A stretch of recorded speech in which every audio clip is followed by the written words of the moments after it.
যদি ছোট সমস্যা হয়, অনেক যেটা না জানলে অনেক বড় সমস্যা, যে জানে না তার কাছে অনেক বড় না। হ্যাঁ, তো এই যে কাজটা করা হয়েছে এটা এখন জানো বিদায় এখন ছোট মনে হইতেছে।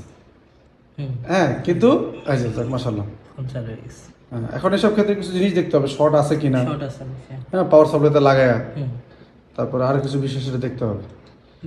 আমি এটা চেক করছি, শর্ট নেই। শর্ট নাই, এই যে জানো বিদায় তুমি করছো, এই যে সব জায়গায় ট্রেনিং করছো, জীবনে সব ফোন দিছে হাতে, সত্যি কথা বলছি নাই সো দাও না নাকি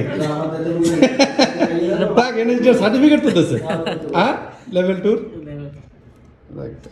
অন্য টাচটা চেক দাও ভালো করে।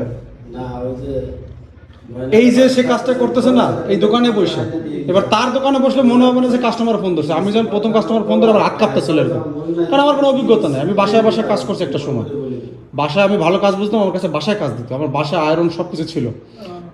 যখন আমি নতুন একটা দোকান দিয়ে বসছি, কাস্টমার আমার সামনে বসছে, সামনাসামনি, আর আমি কাস্টমারের দিকে, আমি একটা স্পিকার তার লাগাবো, মানে তার ছুটে গেছে 50 টাকা বিল, আমার হাতে এইভাবে কাঁপতেছিল তার সামনে।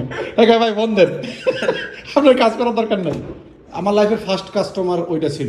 আমাকে ভাই সমস্যা নেই দেন, আমি পারবো, আমি নতুন তো আমার হাত কাঁপতেছে। তো এই যেহেতু লাইভ যে কাজ করতেছে তার এই ভয়টা কাটিয়ে দিতেছে, আর কোনো ভয় থাকবে না তার। দেখো টাচে কাজ করে কিনা, কাজ করতেছে মাশাআল্লাহ মাশাআল্লাহ।